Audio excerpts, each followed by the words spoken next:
Pernah tak awak dengar tentang harta karun Kesultanan Melayu Melaka yang dikatakan hilang tanpa sesiapa pun tahu di mana ia disembunyikan?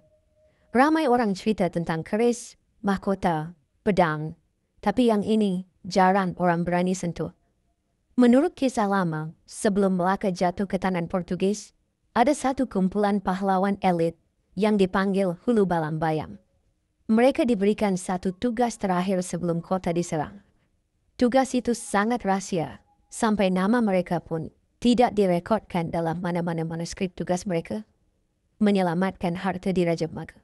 Bukan harta biasa, tetapi khazanah yang dipercayai membawa maruah sebuah empayar. Ada yang kata ia termasuk mahkota permaisuri, ada yang kata ia sebilah keris warisan, dan ada pula yang percaya ia adalah rekod rahsia hubungan Melaka dengan kerajaan luar yang tidak pernah didedahkan.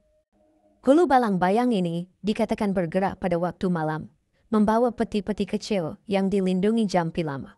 Mereka hilang ke dalam hutan dan sejak hari itu, tak seorang pun jumpa mereka lagi. Yang peliknya, setiap tempat yang dipercayai menjadi lokasi persembunyian harta ini, selalu ada satu persamaan.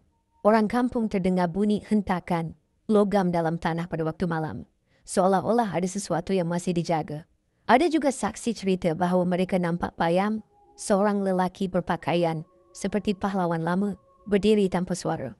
Awak nak tahu kisah penuh dan apa sebenarnya yang mereka simpan? Saya dah ceritakan versi lengkap dalam YouTube saya. Link ada di bio, datang tengok ya. Saya suka bila awak singgah sana. Dan kalau awak nak saya terus cerita sejarah negara kita yang ramai tak tahu, bagi saya hadiah kecil di ruangan komen.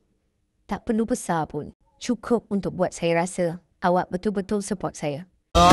السلام في أماني شيخنا الله ربي ارحم ربي روحنا يا ربنا